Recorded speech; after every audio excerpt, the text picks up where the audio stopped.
Buenos días, buenas tardes, buenas noches o a la hora en la que estén viendo esto. Esto es Enfoque Político y mi nombre es Sebastián Andrés. Muchísimas gracias a todos porque los comentarios solamente crecen. Ya es cada vez más real.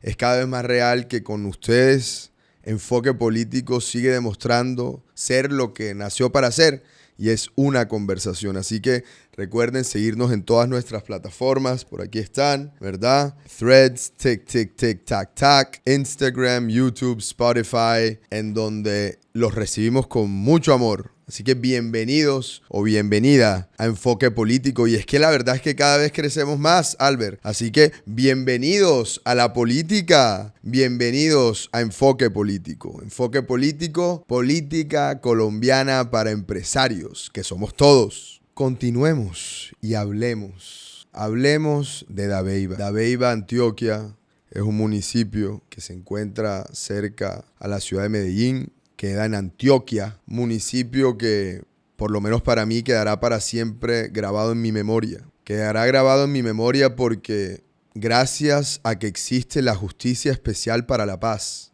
que muchos criticaron y nunca dejaron de criticar del acuerdo de paz con los miembros del Centro Democrático, ha demostrado tener una independencia positiva para la reconciliación y la verdad histórica de nuestro país. Les voy a contar una historia. Imagínense que desde hace años se tiene conocimiento que en el municipio de Dabeiba ocurrieron ejecuciones extrajudiciales, pero el Centro Democrático estaba empecinado en decir que eso era falso. Porque ¿cómo era posible que unos asesinatos que supuestamente ocurrieron en el 2002, y hablando específicamente de un colombiano inocente, habría ocurrido si eso se utilizó como fosa nada más del 2005? Lo cual es tan falso que es muy falso. Yo sé que parece extraño decirlo, pero imagínense que hay una fosa común. Ahora los militares nos vienen a enseñar en Dabeiba, aparentemente desde los 80s, hay una fosa común que utiliza el ejército en Dabeiba, o que se ha utilizado. En todo caso, el Centro Democrático no logró tumbar eso que la Justicia Especial para la Paz empezó a encontrar. Y gracias a Dios, porque no solamente sí ocurrió la muerte de ese joven, ese señor ya un adulto, tenía 3 hijos y 23 años, un campesino, que lo primero que se me viene a la cabeza es que qué triste que fallezcan campesinos jóvenes, porque al campo le faltan campesinos. Pero no solamente la Justicia Especial para la Paz sirvió para desenmascarar ese asesinato, esa ejecución extrajudicial, esa mancha negra, sino que con la confesión de otros miembros de la fuerza pública se admitieron 49 adicionales ejecuciones extrajudiciales, algunas de ellas que se encontraron posteriormente en la fosa común. Eso sigue siendo una mancha en la historia de nuestro país, pero también es una señal de esperanza. Una señal de esperanza porque el mismo coronel lo mencionó, eso jamás debe volver a ocurrir. Fue una situación sistemática y compleja que se vivió en esos tiempos y que afortunadamente hoy tenemos una manera de desenmascararlo. Ha de ser muy difícil para las familias estar ahí escuchando esos testimonios. Pero pienso que son un ejemplo de reconciliación que me despierta mucho orgullo. Así como hablamos en el capítulo pasado del orgullo que nos representan los grandes referentes de la moda colombiana a nivel global, pienso que también nos debe llenar de orgullo nuestro deseo de salir adelante, de reconciliarnos de tanta violencia.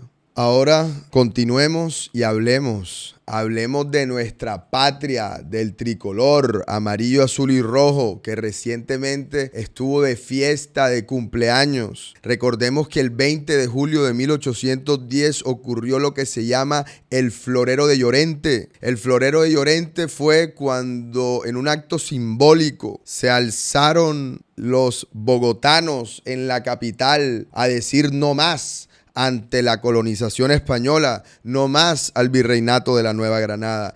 Eso estuvimos conmemorando. Qué maravilla ver las Armada Nacional, el Ejército, la Policía Nacional y nuestra Fuerza Aérea practicando los días anteriores al 20 de julio para las marchas conmemorativas de nuestra independencia, de nuestra lucha, de nuestro aprendizaje, de nuestra capacidad de salir adelante, de nuestra berraquera. Pero sobre todo, qué bonito es ver a todo un país celebrando al mismo país, porque lo vengo y lo repetiré siempre. Yo soy patriota y todo colombiano es mi compatriota. Estamos en un periodo en donde la institucionalidad se encuentra en riesgo y precisamente días como el 20 de julio nos ayudan para conmemorar aquello que nosotros amamos y es la Constitución Política de Colombia. Aquello que nos rige, las normas que en nuestra polis, en nuestra ciudad se rige, que es la política, las reglas, cómo se maneja una ciudad. Entonces, para mí el 20 de julio es una celebración de la institucionalidad, es una celebración del trabajo mancomunado de sacar adelante un país a pesar de tantas dificultades. Es una celebración a la ciudadanía. Es un agradecimiento a nuestra fuerza pública. Es una fecha para que todos los colombianos, paisas, santanderianos, bogotanos, costeños, llaneros, en fin, de cada rincón de esta tierra y de cualquier tierra extranjera de la cual hoy en día ustedes ya también llaman Colombia, porque son muchos los ciudadanos extranjeros que hoy en día votan por presidente en este país. Y recuerden, welcome to Kiami, baby, yes. Segunda ola de inmigración, segunda gran ola o tercera o cuarta o quinta, pero en fin, la próxima gran ola de inmigración a Barranquilla con 300,000 nuevos habitantes para el 2025. Porque todo el que llega acá celebrará el 20 de julio, así como el carnaval, así como la vida de los demás, así como la constitución política, así como la institucionalidad, en aras de seguir creciendo y que este país hermoso, que esta fauna y esta flora sigan floreciendo por el bien de todos los compatriotas. Ahora continuemos y hablemos de la doctrina Monroe. Digamos que ahora vamos a echarnos un poquito atrás en la historia, a conversar de aquellas cosas que ocurrieron en el siglo XX, de aquellas cosas que ocurrieron en el siglo XIX también, que marcaron la historia de América, de nuestra zona. Pues imagínense que la doctrina Monroe fue una manera en la que posterior a la independencia americana se tomó la determinación de regir la soberanía americana, pero sobre todo en lo que respecta al hecho de que nuevas colonizaciones no ocurrirían en estas tierras por parte de terceros. Porque recuerden que el mundo, que es un pañuelo, en algún momento los grandes imperios se lo dividieron. Ni hablar de cómo Vasco da Gama con la misma España se dividieron el mundo entero en su momento cuando empezaron a navegar. En todo caso, James Monroe proclamó ante el Congreso de los Estados Unidos en 1823 en calidad de presidente de los Estados Unidos la doctrina Monroe.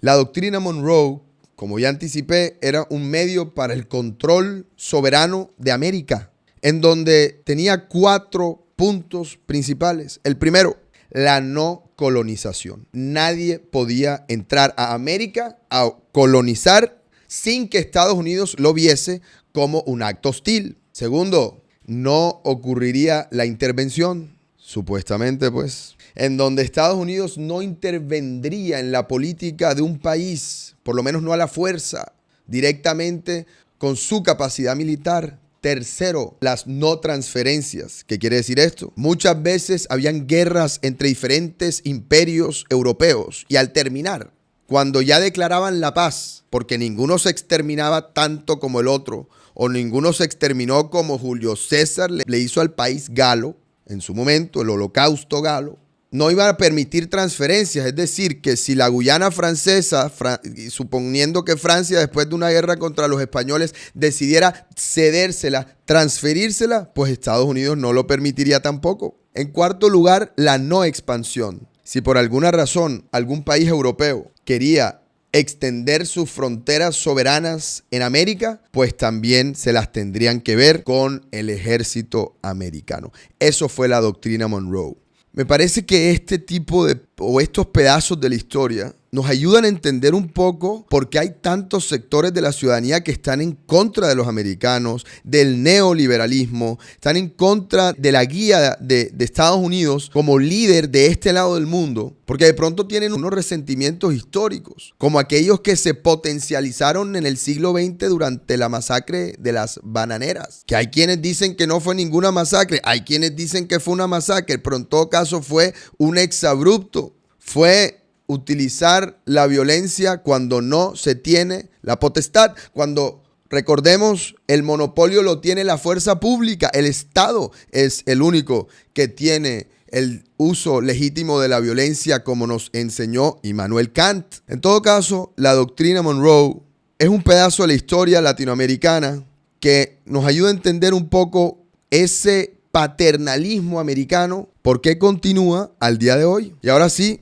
continuemos y analicemos. El análisis del capítulo de hoy es acerca de la corrupción. Sí, llegó la hora de hablar de corrupción. Hoy queremos tocarnos solamente un poco de la historia de la corrupción en Colombia y traer algunos casos arcaicos de antaño que de pronto reflejan lo hogaño acá en Colombia. En segundo lugar, hablaremos acerca de cuál es el impacto que tiene la corrupción, no solamente en Colombia, sino en Latinoamérica y en el mundo. Y en tercer lugar, recordar una conversación que tuve con un gran amigo, Carlos Andrés, acerca precisamente de la corrupción acá en Colombia, acerca de cómo de pronto nosotros vemos que puede hacer la cura o un camino hacia eliminar la corrupción. Y esto es simplemente por el amor a la filosofía, no tanto porque tengamos la palabra final. Así que empecemos nuestro análisis. No creería que exista ningún barranquillero que no conozca la palabra corrupción. Pensaría que cualquier persona de Montería o de Sincelejo sabe qué significa corrupción. Me atrevería a decir sin duda alguna que en el departamento de Bolívar, en cuya ciudad la heroica se ha tenido algo así como 14 alcaldes en 20 años, también conocerán la palabra corrupción. Pero en Bogotá también la conocen, en Medellín muy bien la conocen, en Quibdó muy bien la conocen, en Pereira, en Armenia, en fin. Me atrevería a decir que si hiciésemos un examen del top 10 palabras que los colombianos pueden definir o reconocer, tristemente, o la palabra corrupción estaría ahí bien arriba. En todo caso, empecemos por definirla. ¿Qué es corrupción? Pues es el acto de corromper. Encontramos dos definiciones. La primera, el acto de corromper. ¿Qué es corromper? Que algún sistema orgánico o vivo se descomponga hasta el punto en el que huela mal, o sea, que se pudra. Pero realmente cuando nosotros hablamos de corrupción en el ámbito político, estamos hablando más hacia la definición que dice que es el acto o la situación cuando funcionarios públicos están actuando o se han vuelto corrompidos. Es decir, que actúen de forma putrefacta, que se descomponga la ética del funcionario público y que actúen de una manera nefasta. Por ejemplo, corrupción es quien le roba a los demás. Corrupción es cuando se aumenta el precio de los medicamentos 5 veces para cobrarle más a los colombianos o al mismo sistema. Corrupción es cuando se hace una vía pública y se utiliza material más económico del que se cotizó. Corrupción es cuando se traen funcionarios que presentan diplomas falsos para poder lograr ciertos puestos o ciertos ingresos, inclusive dentro del gobierno. En fin, la corrupción es algo que algunos han dicho falsamente, pensaría yo, que es inherente al colombiano. La corrupción en Colombia es muy antigua, o por lo menos los indicios de la misma. El mismo Simón Bolívar, cuando ya nos habíamos independizado, le tocó hacerle un llamado de atención a Francisco de Sea.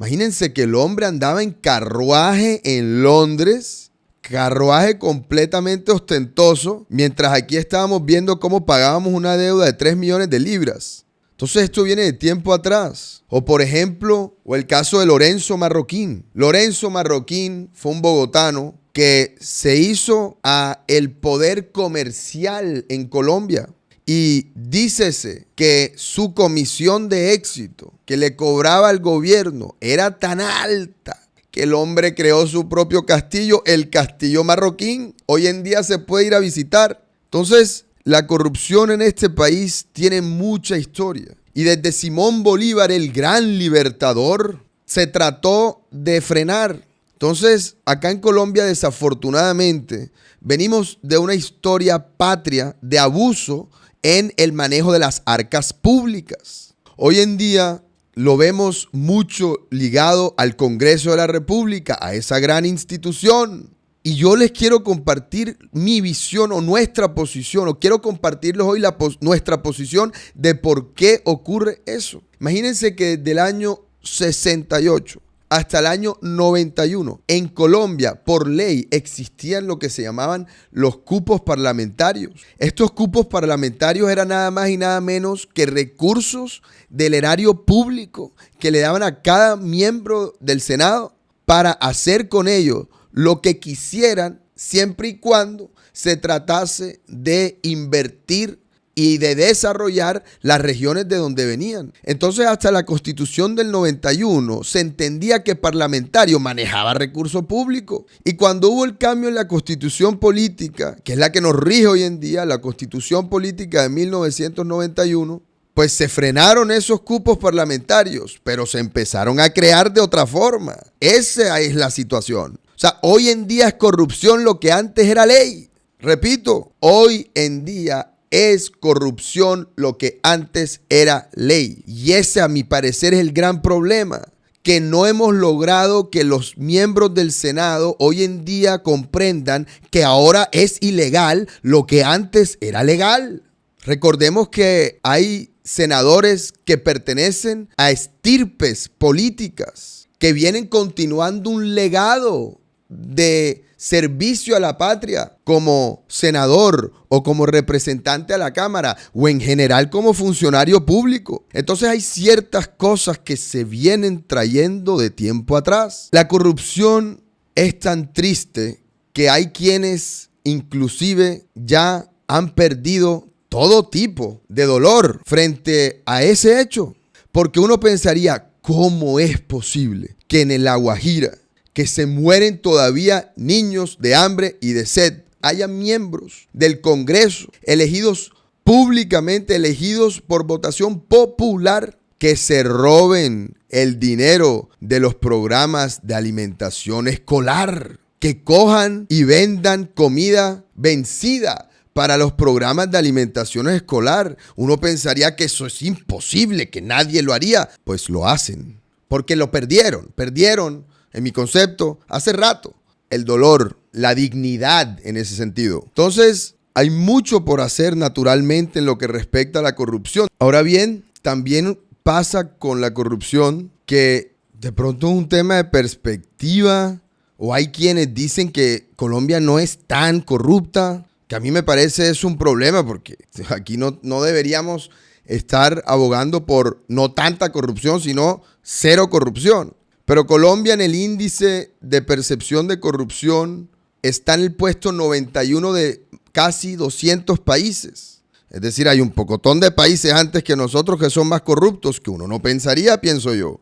Como por ejemplo el caso de España. Colombia hoy en día está en el puesto infame 91 de 180 de países más corruptos en el mundo. Naturalmente, todos los países de la OCDE están antes que nosotros. Naturalmente, todo el G7, todo el G20, mejor dicho, los países que hoy se consideran desarrollados, todos están antes que nosotros. Así que hay mucho trabajo por hacer para lograr que ese gran problema que es la corrupción en este país se pueda mermar. Así como mencionamos lo que la corrupción ha hecho en Colombia, pues imagínense que las Naciones Unidas sacó un indicador y dice que el 25% del gasto público mundial se pierde en corrupción.